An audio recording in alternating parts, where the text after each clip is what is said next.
Hi guys, Claudia here. I wasn't intending to make this video today, but I feel like I just need to get this on camera. So I had my booster earlier, by the way. I had like Pfizer, even though my first one was AstraZeneca, so fingers crossed that's gonna be okay. I'm boosted, your girl is boosted. But oh my gosh, right, so you know that I am currently following, like, out of like, it doesn't even feel like my choice at this point. I feel like compelled for my own sanity to keep a record of the mad moves of Keir Starmer. I honestly don't know. I don't know what's going on anymore. So anyway, so you probably know the other day. So there was like this pre-recorded Boris Johnson announcement thing, which was played on the BBC, where he's telling us to get boosted, and he's got his hair all, you know how he ruffles his hair and it's all very strategic, like, oh, I'm just a lovable bumbling fool that makes mistakes, don't be angry with me, kindly silly Boris. I mean, I think he's actually going through some sort of like Tory rebellion right now, which is actually quite funny to me, but also scary, because you might notice that like a lot of the media places. So Keir Starmer was very, very excited. He was very excited when this happened, because for a moment the public seemed to turn on Boris Johnson. I feel like what they're missing is that the public didn't turn on the Tories, right? They didn't turn on the Conservatives or Conservative policy. So it's Boris. Now, every single move they make, the media makes, to present this as one man's flaws, his mishandling. Sure, Boris isn't going to like that. Like, it's pretty obvious to me that they're doing that so they can swap him out. Because if the problem is Boris Johnson, rather than Tory policy, if that's what they're going for, then what's to stop them from changing to a more visually competent Tory? They will just change them out. The Tories are so good at this. They've got so many different people they could go for. If they want to go hardline, they've got Priti Patel. If they really want to go for that strict business, oh, you didn't like that Eton bumper? Well, look at this, the daughter of immigrants. And this Nationality and Borders Bill can't be racist, because Priti Patel is a brown lady, and clearly, if you dislike her, then that makes you a racist yourself. Right, so they've got that if they want to go hardline. And then they've got Rishi Sunak as well. So he's a goldmine, because if they want to go hoovering up the Liberals love him. I don't know why. Who knows? Who knows? Well, I guess he seems less offensive to them. Who knows? They love him. They've got so many options in that party. And I'm seeing all the Starmer fans getting really, really excited. Like, oh, yay, see, Starmer's gonna do it. Right. Misjudgments. In my view, I might be wrong. But all they have to do for me is switch out their leader. And knowing how ruthless they are, they will do it. Like, they will do that. And also they've got so much stuff in the bank, because just being not Boris Johnson, if your whole leadership bid based on, I'm not Boris Johnson, I'm forensic. I also don't really disagree with him that much. We're kind of quite similar, but I'm a nicer, more polite version. I'm businesslike. I was a lawyer, look at me. If your whole thing is literally based on what Boris Johnson isn't, rather than what you are, then what are you gonna do? What are you gonna do when they switch out Boris Johnson? Tell me that. Like, what are you gonna do? What's Keir Starmer gonna do up against someone like Rishi Sunak or Priti Patel? Because he's also gonna have a problem here. I can foresee this happening. So there's two big things they can do here. So even if there's a really bad public opinion of the Tories in general, by the time we reach an election, right, there's two things they can do. So first of all, Priti Patel can go really hardline on immigration.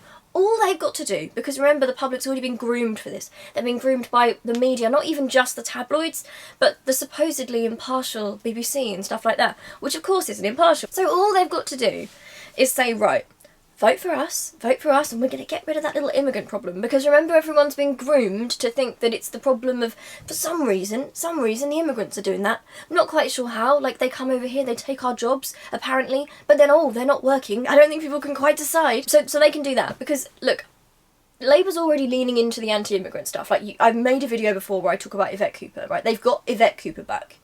And she was one of the old Ed Miliband old guard who was very like, you know, yes, Labour too is tough on immigration, guys, see? love that in the Labour Party. But no matter how much sucking up they do, how much rebranding is like patriotic and we don't like immigrants, etc, they're not going to do that better than the Tories. That's their whole thing. Does he think he's going to outdo Priti Patel on that? If they switch out Boris Johnson for Priti Patel, that's gone. That's doomed. No one's going to beat Priti Patel when it comes to immigration. It's just not going to happen. It's not going to happen. Right, and the second thing they're going to do, the second thing which I I'm surprised they haven't done it yet, and I think it's because they're saving it. So obviously, Keir Starmer has been, in my opinion, abusing the process, the like suspension process, to get rid of left-wing people.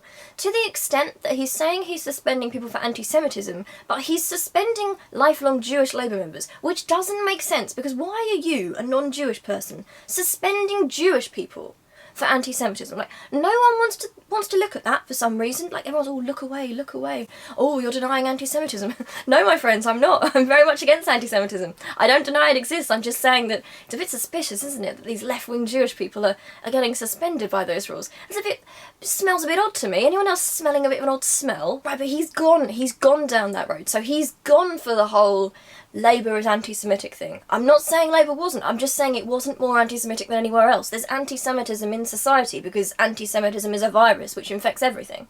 But it wasn't specifically a Labour Party problem, it wasn't specifically a Corbyn problem, and it wasn't specifically a left problem. And the framing of that itself is insane when you consider that this current centrist Labour mess that they've got going on is actually not opposing the moves that will actually take us into proper fascism, right? It's a complete mess. They bow to optics. I don't know if they're corrupt, if it's deliberate. I don't know. I still haven't decided. Maybe they're just so optics driven.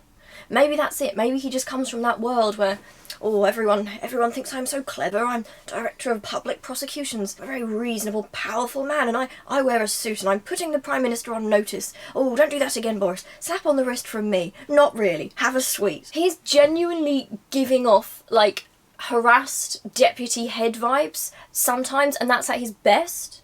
And at other times, he's giving off supply teacher that will do anything to get the kids to like them, and the kids are taking for a ride. Even down to, oh my god, the answering pre-recorded broadcast that Keir Starmer did the day after Boris Johnson did his. Both unnecessary, really. They were just about getting the booster jab. So Keir Starmer sits there with the most massive British flag imaginable, and all the books. We've got a family photo, and he's got the Obama book behind him. Yep.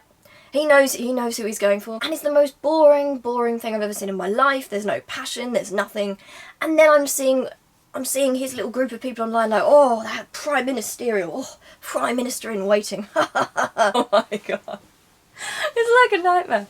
So that's the thing, right? But because he's gone with that anti-Semitism thing, right? So he's gone with it to such an extent, rather than just, so for his own advancement, potentially, he's gone with the whole, because it suits him to have the left gone.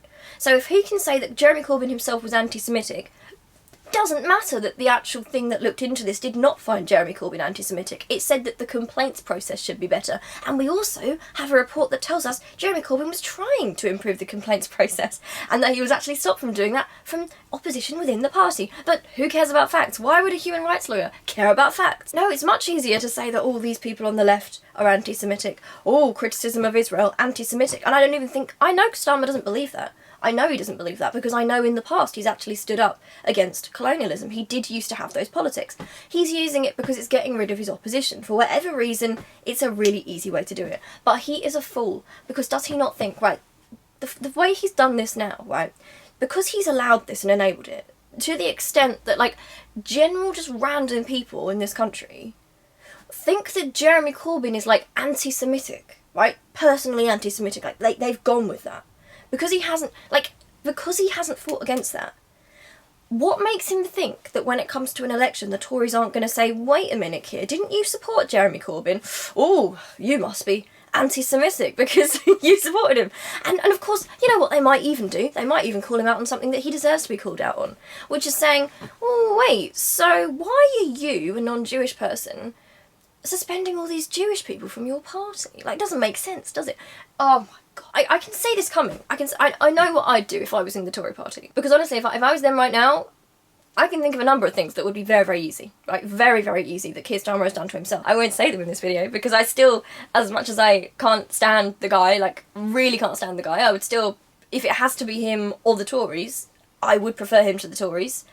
And that's like having to pick between being slapped in the face or punched in the face. Like, I think I'd probably rather be slapped in the face, but I would rather not be hit. So this was what I saw online, like, just now, and it's hilarious, okay? So, Keir Starmer has done an interview. He's done an interview with iNews. So that's I believe, the online independent. I actually can't believe what I was reading, and it's so funny. Like, I actually laughed, and it shouldn't be funny. It really is quite serious, and I shouldn't be laughing, but like, what else can you do? Let me read you this. As he seeks to move Labour to the centre ground, Keir Starmer refuses to say that he's a socialist. What does that mean? He asks, before adding, the Labour Party is a party that believes that we get the best from each other when we come together collectively and ensure that, you know, we give people both opportunity and support as they need. I can't believe, sorry. No, I shouldn't laugh. You're the leader of the Labour Party, right? And you're asked, are you a socialist, Keir? And he goes, what does that mean?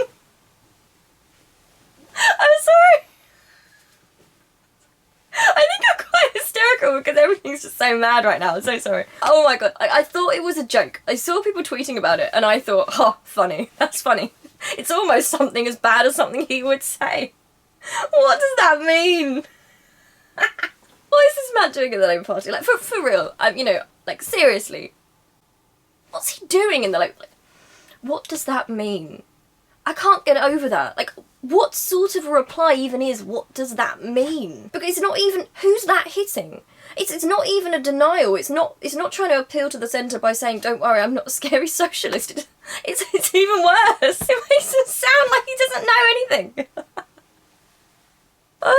Right. But I know, the thing is though, like, we laugh, but he's not stupid. He does know, so he is just doing this for effect. He does know what socialism is. But that, in some ways, that's actually worse. Okay, so this is an article from, I think it's like from a year ago. I think it's from The Guardian. And this is written by Keir Starmer. Labour can win again if we make the moral case for socialism. Yeah, back when Keir Starmer had a soul and principles. Yes, Keir. So he wrote a whole article about it. He wrote a whole article about the principles of socialism, how things need to be fairer economically. He's talking about inequality, injustice. Right, he's talking about how he was against the Iraq War. But like, what's happened? What's actually happened? Has he been paid off by the Tories? Because most of his shadow cabinet now are people that supported the Iraq War and they voted against investigations into it. What's happened? What do we think? Do we think that Keir Starmer has always just been aiming for the top spot? So he's kind of shifted to whatever plays. So when there was that surge with Corbyn of people desperately wanting some sort of socialism, was that a lie? Or is this a lie? Like, did he believe that, but he wants the top spot? So now he's just, like, forgotten all that? Because we know that he's broken all his pledges. He's trying to hide the fact that he has. But it's all there. Like, it's literally all online. You can see it. And I have had so many, I won't say arguments, discussions with Starmer fans over the past couple of years who have said, oh, no, he is a socialist. Because I've said, look, this guy's not a socialist. He's really not. And they're like, oh, but he is a socialist. He says he's a socialist. So in some ways, I wave this in their faces and be like, look, he has abandoned you. He has abandoned us. I don't know what he's after. The top spot, a place in the Lords. Who knows? He was, oh God, the other day when they were doing that, his answering prime ministerial, like, pre-recorded message to Boris, where he starts talking about how Labour is the patriotic party. Like, oh, I love it. I just love it. I just love that we have a leader of the Labour Party who writes for The Sun. I love it. I just love that we have a leader of the Labour Party who supports Zionism without qualification. Because we love colonialism here in the Labour Party. We love colonialism. We love ethnic cleansing. Yeah, that's exactly what we're here for. I just love the way that he ignores the way his Muslim MPs are getting, like, relentless Islamophobia. And I especially love that the strong moral core he has, when every time something goes wrong, he seems to blame his deputy, Angela Rayner, for some reason. Of course, it's the woman's fault, isn't it? Yeah. That's happened twice now, by the way. Do you remember before when they weren't doing very well in the polls and all of a sudden it was like, Angela Rayner's under fire? And it's like, what do you mean Angela Rayner's under fire? She's the deputy. Like, what's happening here? And then again, now he's apparently going for her comms team. I just absolutely, I love the way, it's so masterful. I absolutely love the way that he doesn't really challenge the government on the fact that due to their new bills, My brother and I, who were born here, could have our citizenship stripped away without warning. I love that he went on TV and did a pre-recorded speech to the nation and used that platform to talk about patriotism rather than, you know, the fact that we're second-class citizens in the country we were born in. I love it. I love it. I love the way he spoke about how it's now a criminal offence to rescue drowning refugees and asylum seekers at sea. Love how he brought that up with his platform. And I absolutely love how he supported a £15 minimum wage until he became leader and suddenly decided that that wasn't a thing that he believed in anymore. It's so forensic, like so much strength. I can't get over it. Wow. Honestly, I have to be honest, this is honestly, like, no, jokes aside, this is the weakest I've ever seen Labour in my life. Because it's now being ruled by a load of people who seem to think that the entire world is full of these strange centrist people who care about, civility and tone and let's all be friends and have good table manners and all this kind of thing. They've got it in their heads that they're these reasonable people for some reason. I hate that, you know, I hate it so much. That, we're ever so reasonable and, we're grown up politicians, aren't we? And it's funny, but it's also awful because, first of all, it's actual real people are going to be impacted by this. Because we're sliding into fascism and there's just no opposition. But second of all, he's being used. Like, I don't know if they are so arrogant that they can't see it. He will go into any single trap the Tories lay, because he has so far. Boris Johnson has gone down in the opinion polls, but has Keir Starmer gone up? I don't think Keir Starmer has. And the moment, I've said it before, if the Tories panic, if they think, right, Boris can't be salvaged, which probably he probably still can, really, all it's going to take is, next couple of weeks, so there's going to be a new Bill of Rights. So, I love that the government are getting rid of the Human Rights Act that we already have and changing it to some sort of British Bill of Rights. I love what that must mean for my rights. It sounds great. It sounds really great as someone who's mixed race here. It sounds fun. Not at all scary. I'm looking forward to it. But you know what's going to happen? They're going to trap him because he's going to try and play that centre place. He's going to try and appeal to people. So he's validated their worldview. He's validated everything the Tories stand for rather than opposing it and offering the alternative, which is what Labour should be doing. Because he's gone along with it, because he's now playing by their rules, they can get him out with their rules. It's so easy. Because say they want to put these rights in, okay? They will trap him. Because they'll make him go along with it, that they'll go with the patriotism thing because it suits them. They can support him in doing that because they know that when push comes to shove, they're going to be more patriotic than he is. Of course they are. The Tories are always going to go more with the Queen and country old school thing. Like, the Labour is not, no matter what they might try, there's no way they are going to do patriotism better than the Tories unless they actually change the meaning of what patriotism is, which they're not doing. If they changed it and they said, right, love for my country means being kind to refugees, helping each other, all that kind of thing. But that's not what they're doing. They're very, very obviously just copying the Tories' model, and they're not going to do it better than the Tories do it. They'll bring him into that central place and they'll get him. They will spear him like a fish. They will get him because they will say, right, if you're in the middle, make a choice. All it's going to take is some sort of debate and someone try and get him to answer something. Because already politicians are awful because they don't answer something straight. But how do you think it's going to play? If even now, right, so there's no heat on him really. They're in some sort of election debate and someone asks him something simple like, what do you make of the police bill, Keir? Now, he's not going to say it's bad because we should be protecting refugees. He's going to do the whole, well, with due process maybe, and it's just going to look stupidly weak. They might even ask him, right, so Keir, are you a socialist? And he'll go, ooh, what's a socialist? And he'll either look really stupid or they'll explain to him what a socialist is, and it'll be really clear that he's not. They'll point out that he's not, and then everyone will just think, oh, okay, this guy's just a liar and he's playing a game. He doesn't even believe what he's saying. It's so easy. He's got it into his head that people want forensic. People don't want forensic. People just want integrity, right? People just want somebody who literally just has principles and will stand up for people that are vulnerable. It's not hard. And yet here we are, my friends. So yeah, I wasn't intending to make this today. I just could not believe what I had read, and I wanted to keep up with these. Just can't wait to get hold of the PDF of the new Bill of Rights to go through that. That'll be fun. Like, obviously I am like laughing, but I'm actually quite scared. Like, I can't lie to you. Like, I'm in a sort of like, I'm actually getting a little bit hysterical with it. Like, it's coming out in humour. because everything is very bleak. Like, there is no opposition. We're sliding towards fascism. Here comes another wave of COVID. Well, we've got the Tories now using COVID, and this is the difficulty here, because they're going to use it to try and bring in more ID measures and that. And it's going to be difficult, because obviously, like, on the left, obviously want people to be vaccinated and be safe for other people, but also need to stop the Tories from allowing their fascist dreams to come true. And we have no opposition. Every opposition that we seem to have, like Keir Starmer seems to get rid of because of his ego. And I ask you this, is Keir Starmer's ego going to lead us to fascism? Are we going to look back on this in like 50 years' time? And is his name going to be like some sort of synonym for weak or cowardly? I mean, that, to me, that sounds like some sort of justice. You know, like, they spent so long talking about how weak Jeremy Corbyn was. But he had principles that he stuck to. And because he had those principles, they brought him down because he stuck to his principles. Because he wasn't about to say, oh yes, I'll play into your game and I'll pretend I'm something I'm not. And, oh, I'll do this because it looks good. The very reason they got rid of him is because he said, no, I'm not doing that. I'm not going to, like, say something that's a lie. I'm not going to do that. Suspend me if you want, but I'm not lying for optics. Anyway, love you loads, and hope you're well. And see you really soon. Alright, love you. Bye.